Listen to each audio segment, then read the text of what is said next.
Everyone, welcome to the Business Growth Pod. I am your host, Alan Draper. Before I welcome our guest today, make sure that you're following this podcast on the platform that you listen to it on, and go ahead and leave me a review. What that does is it helps me get in front of the people that are looking for this podcast. So I appreciate that. Also, reach out to me. Go to my website, allandraper.com, schedule a free consultation / appointment / phone call with me. As you guys know, my focus is startups. And so I'm helping about 50 to 60 people right now through that process of getting their businesses off the ground and getting them launched. So make sure to check me out there. My guest today is Clay Mosley. Clay's the CEO of Dripify, which is an online marketing training platform for service-based entrepreneurs after my own heart. So I'm excited to speak with Clay. Welcome to the show, Clay. Yeah, thanks for having me. Excited. So let's talk about Dripify a little bit. How did that get started, and what do you guys do? Yeah, so good question. I'll give you kind of the short pitch. So I used to own a marketing agency, just a typical marketing agency that's kind of a done for you service, like every other marketing professional does.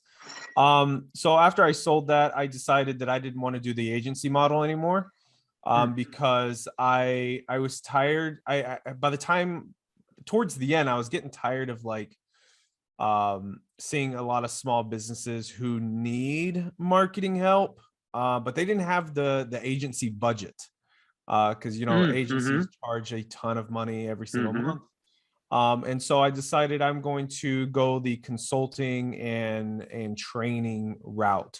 So that is basically what Dripify is. I started Dripify after I sold my agency. And I said, I'm going to provide all the knowledge and all the tools to all these small business owners who are growing, but they're not quite there yet to be able to just hire an agency. And in fact, I fundamentally don't believe a small business owner should hire an agency at all. And we can talk about that if you want, but okay. Let's talk about that, since I own a digital marketing agency. Yeah, there we go. Yeah, let's talk about that.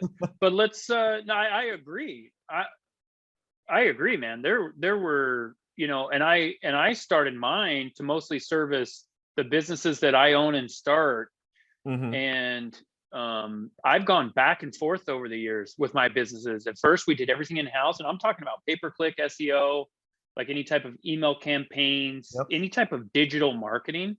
We were doing ourselves. Then we used an agency. Then I brought somebody in house, to run it for us full time. Then I went back to an agency, and so I agree, man. I think there's a time and a place, but there also has to be the right fit. For sure. And so let's talk about what Dripify does. So you guys created this platform where small business owners can kind of do a lot of those things themselves, right? Yeah, they can do it themselves. I mean, I have courses, everybody and their mom and their brother has a course. Yep. So I have courses on there. That's not my bread and butter. That's not where I make my money. I actually just I do two things. That's it. I still build websites because I actually really enjoy it, but I cap myself on how many I do. And then the other thing I do is I sell one big marketing package where I fly out to my client. I'm there for a week. I do a week's worth of work and I'm out. And so what I call it's almost like okay. So this is the analogy that I use that makes sense for business owners. So imagine you have like a garage floor for full of car parts, right? You got like tires over here, you got an engine block over here, you got a dashboard over here, but they're all spread out. They're all good parts, but they're not together, right? You can't drive the car out of the garage. Sure. And so that's what I think most and I bet you would agree with this. That's what most business owners do with their marketing is let's try Facebook ads over here. Oh, that didn't work. Let's put it back down. Let's try Google over here. That didn't work. Let's try SEO over here. well, that didn't work. They just kind of randomly, sporadically try different things. And Yeah. the issue is that they, I think like it all needs to work together, right? Even with the website, you need to have the right landing pages. You need to have the right campaigns that go to the right Hmm. landing pages. Yep. Yeah, you need to have the right email drip sequences to go with those landing pages. And Yep. so the way I explain it is you got to have all these things and they have to be built together, communicate together, kind of Yeah. like a car. You build the car and then that way you can drive it out.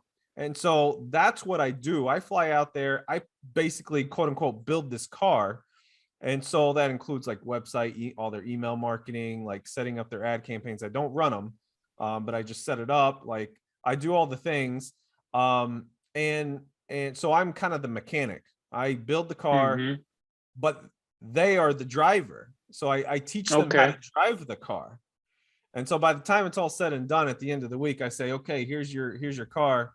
Uh, here's the manual on how to drive this thing. Hmm. And then I'm done. Like I clean my hands of it, and that's what I do. Okay. Okay. Gotcha. So, and is that separate from Dripify, or is that kind of part of it? It's part of it. It's kind of like that's a package I kind of sell behind the scenes. I don't have any kind of public page that you Mm, can navigate to on my website. gotcha. That's only because I only take on 10 of those clients a year. And so it's just something that I sell just organically through conversation. Yeah. Gotcha. So what is it that the people that are just starting their businesses, what mistakes are they making early on with digital marketing specifically? Um, Man, that's a good question. I would say, I mean, there's so many different things. But if I had to narrow it down, I would say not actually having a plan. Okay. Uh, Yeah. they just like randomly try things because they hear that their buddy down the road who also owns a business tried Facebook ads and it really worked for him. So that person's going to try it, or or they are just going to do SEO because they need to be ranked on number one, right? Right. And I personally don't think SEO is the answer for every single business. I think it is super important for many, but anyways, my point is they don't have a plan. They just kind of randomly try things, and if something doesn't work, they put it down and then they try something new. So Yeah. I yeah, mean, it's hard to, when you're starting a business, you have, I mean, marketing's one piece of, a good chunk of 15 plus that an entrepreneur has to get organized and, albeit a very important piece, right? yeah. Um, where do they start, man? How do they know, like, um, how do they know what's going to work or what their plan should be? I mean, you don't know what's gonna work. So kind of where if somebody were to approach me and they're a small business owner and they're like, okay, I don't have the money to hire an agency, or even if they do, okay, even if Hmm. they do, um, then they asked me, where do I start? I would say hire a consultant to actually put a plan together. Okay. Yeah. That's what I would do, because there's especially this is especially true for business owners who have a current business and Hmm. they've been around for 3 4 5 years at least. Uh-huh. A consultant, a good one, could identify what I call black holes in their system, in their processes. And so money on the table is like literally right in front of them and they don't even know it. And instead of like another mistake that people make is that they focus on awareness and that's it. And what I mean by awareness, I mean like marketing to the cold audiences. And so like where a lot of money's left on the table is look at your current audience, look at your current clients and Yeah. see how much money you can squeeze out of them, Yeah. right? First, because that's the easiest sell. Right. And people just don't do that. That's what's called retention marketing. You know what I mean? And so that's the first place I actually look. I like, for example, I just did this for a guy who started a dry cleaners 12 years ago. Okay. 12 years ago, he's got 6 locations, good cash flow. He has 30,000 plus emails on his email list. You want to know how many times he's emailed them in the last 12 years? I don't know. Don't say 0. 0. 0. And I'm like, what is going on? And he hasn't even like, he's ran a couple of text messaging campaigns too. Okay. And I'm like, dude, this is a gold mine right here. Like, you know how many times you can increase the number of times that somebody has come in at least once before? Like, how much more money you can make? Like, that's so much easier than trying to win a customer from a competitor down the street. Yeah. No, those leads are so much. So, and there's different types of marketing within, if you have an email list, right? There's, current customers that you can upsell or cross sell. Former customers that haven't used you in a while that, you can remind them like, hey, I mean, you can get super specific, right? We do email campaigns where, in our industry, well, with one set of my companies, pest control companies, it's they have year agreements. And so when someone cancels with us, about 11 months later, we will, depending on the time of year, if they cancel with us during the summer, 11 months from that cancellation, we'll send them an email and say, hey, we're still here. Like, remind them of our reviews, that we're the highest rated pest control company in their market or whatever. Because our guess is they canceled for price and they realized, hey, the grass isn't always greener. And so but for early entrepreneurs, even for this guy, 12 years in, geez, not doing the email marketing, which is that is absolutely crazy, especially with that size of a list. But how often should they send an email? I think weekly. Wow. Yeah, I think once a week. Wow. And I'm not sure why you're saying wow. Is that too frequent? That's a lot. Is it a lot, you think? I think that's a lot. Yeah. The reason I say weekly is because it's all relative on what kind of emails that you send out, right? So like, sure. I like to send out so there's 2 main types of email sequences, I guess you could say. One's a nurturing sequence, and it's evergreen. So it doesn't matter when someone receives these emails, it'll still be relevant. So and so this one's weekly, but the ratio, the kind of the allocation of like what kinds of emails they are is a 3-to-1 value driven to a sales email. So 3 value driven to 1 sales email. Okay, fair enough. Or I'm sorry, every month.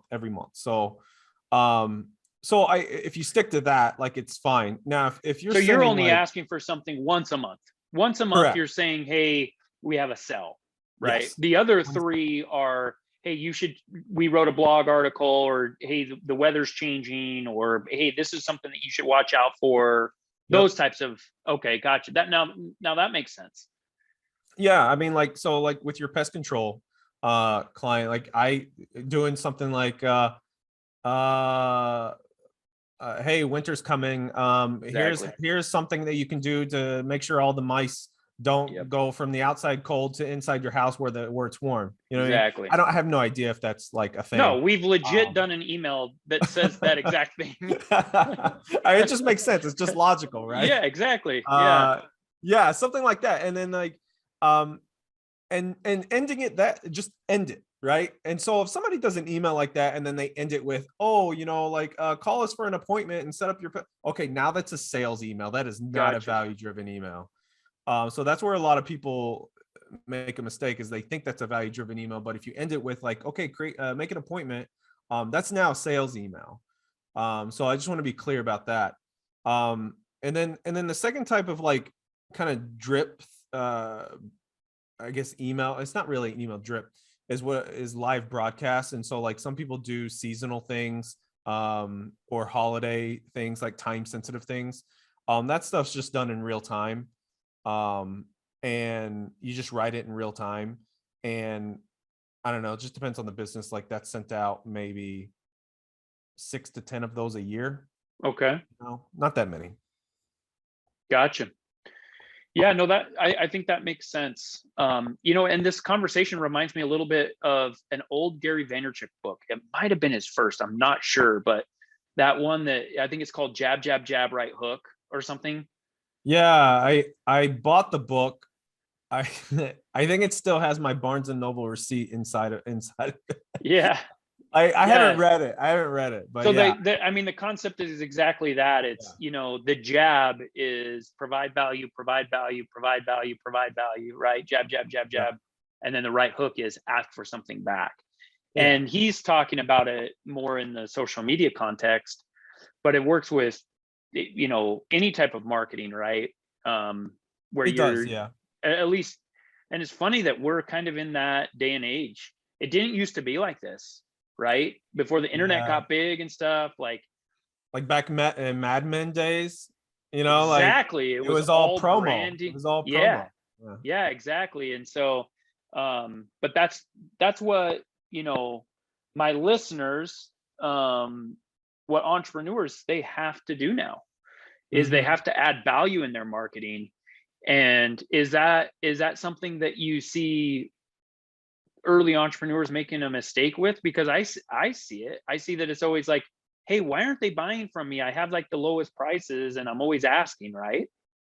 Yeah, that's a huge. I mean, even it doesn't. That's a mistake that all entrepreneurs make. I mean, young, old, new, established, like they all make that mistake, and I think it's just because of patience. They don't have patience. Um, and so what's funny is like it's just counter. It's counterintuitive, right? It's like if you do promo, like you think you need to do that so you can get more sales, but the reality Exactly. is that like you don't need to do that. And if you don't do that, you will get more sales. Exactly. It Yeah, makes no sense. exactly. Yeah, for sure. Well, let's talk a little bit about some of the I was checking out Dripify, your website, and I noticed that you guys have some website templates that people can use. And Yep. what's the, for somebody just starting out or even a smaller company, let's say less than $1 million in annual revenue that has been Mhm. around for a while, what's the level at which the business owner can do the marketing themselves before they say, okay, I'm at, this in gross sales or this in, total ad spend or whatever? What's that level where it's like, okay, now we have to pass it on? Um, yeah, that's a good question. I fundamentally think that there's only one situation where a business owner, the actual owner, should do their own marketing. And that is at the startup phase, like when they just started a business, um, and there's like very limited revenue, right? Mm-hmm.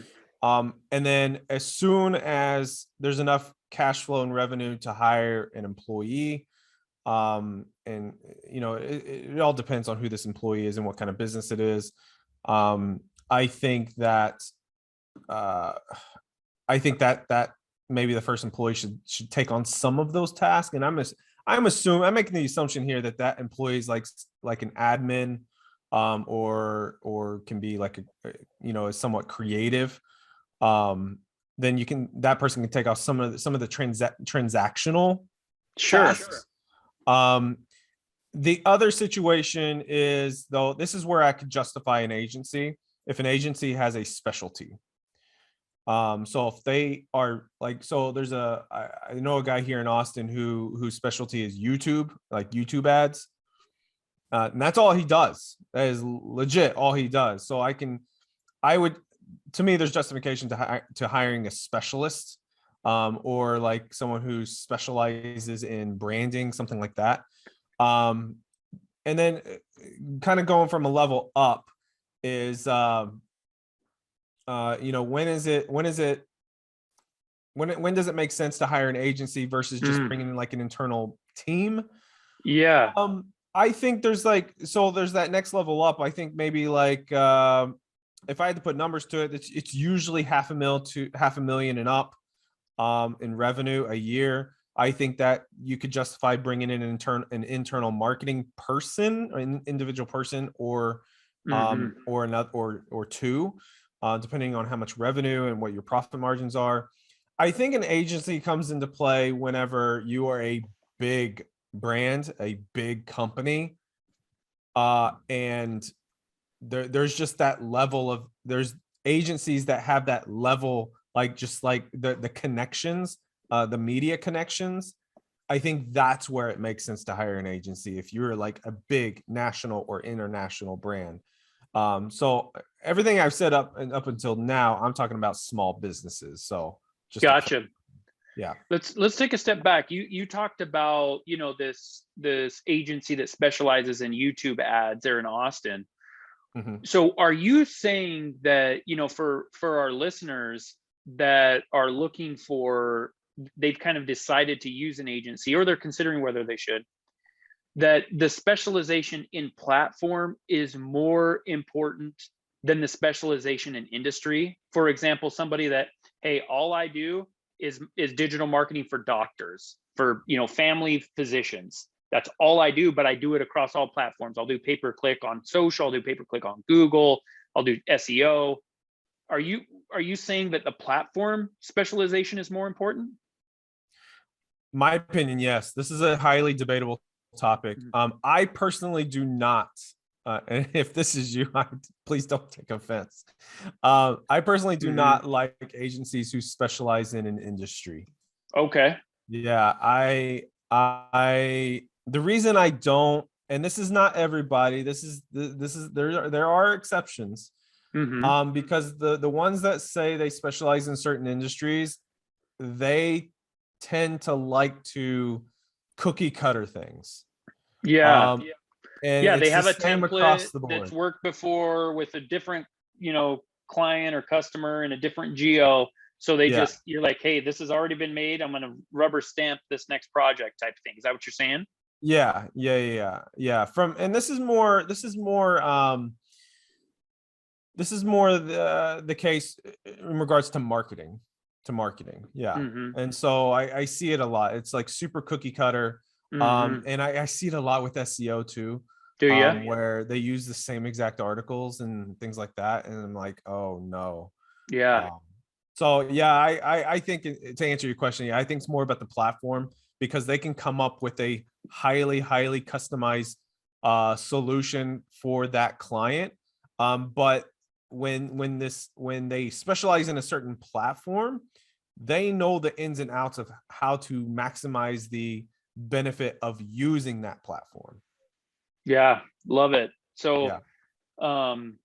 I'm trying to remember it, what book I think it might be in Good to Great, Jim Collins, one of my favorite books, but he talks about this strategy, this general strategy across, different types of areas within a business, where you fire bullets, then cannonballs, right? Where you kind of test the waters, whether it's, hey, maybe we should do this service line, and they'll put some money toward it, or maybe we do this type of marketing. I found that to be especially applicable to early entrepreneurs, especially those trying to do their own marketing, so that they don't bet the farm on, Facebook ads and it doesn't work. Would you agree with something like that, where they kind of, they spend a few bucks, and not in all areas, but maybe, they choose 4 or 5 different marketing strategies, they see what works? And I guess we're trying to balance this with, you've got to put time into it and figure some things out too, right? Yeah, I mean, this goes along. So going back to the car analogy, right? You're driving a car, you still got to do maintenance on it. You still got to do those oil changes, you still got to switch out the tires, like rotate the tires. So in this analogy, the maintenance is testing, right? It's monitoring. And so yeah, I think it's like a 80-20 kind of deal. I think like 80% of your resources and money should go towards the things that are working. And then 20%, 10 to 20% should go to testing brand new things. And the reason that is because there are brand new things that are popping up everywhere. And if you just, and they like new things happen every day. Like new marketing strategies happen every day, even just within specific platforms. And so if you're doing the same things over and over and over again, and you do it for a long period of time, you're going to plateau. Your competitors are going to out maneuver you. It's like a chess game. And so, yeah, you gotta spend 10 to 20% of your resources and money to testing new things for sure. Love it. Well, we're wrapping up here, Clay. Where can people find you, and just kind of learn more about everything that you're accomplishing? Yeah. So I have a free, so I have a Facebook group where I just give out little nuggets of things that I find that are the most recent things. I like to do a lot of testing and say, hey, here's what's working, here's what's not, here's what sucks, here's what's Yes. working really well. And so if you want to go to getdripify.com/group, they can follow their way, find their way through there. Cool. Yeah, we'll make sure to put that in the show notes. For sure. Is that the only place you want to share an email or any type of contact information? They can go. No, that's the best place, honestly. Yeah. Cool. So before I let you go, where's marketing heading? Oh, yeah, that's a good question. I think if people are not doing text messaging now is the time to do it, because open rates are amazing. They're like 97+%. And let me just tell you too, it's the hardest thing to get. And in my opinion, if access is difficult, then the quality is much higher. Exactly. Spam, right? It eliminates some of that spam. So you're saying, Clay, if I could have one piece of information about, let's go in order. If you could have one piece of information from somebody, what would that be? What's 1, 2, 3 in order that I'm giving to somebody? That you're trying to get from somebody so that you can remarket or market to them in the future. Oh, in context of me trying to get them as a client, like tell me, like ask that. Yeah, so we're trying to market to somebody. So what's the number one piece of information, like text message? I need their phone number. I want their email address. I want their name, right? What's the number one thing that you want to get from somebody? Oh, their phone number for sure. That's number over email address. Yeah, phone number, then email. Then I would actually put their physical address there. Dang. Okay, so you would take their phone number over their name. I mean, name's just an assumption there, but yeah, I first name. Love it. Yeah. All right, Clay. Well, we appreciate your time. Pleasure having you on here. Yeah, thanks for having me. Make sure to, go check Clay out. What he's join that group. That sounds interesting. I think I'm going to join that group, actually. I think that sounds awesome.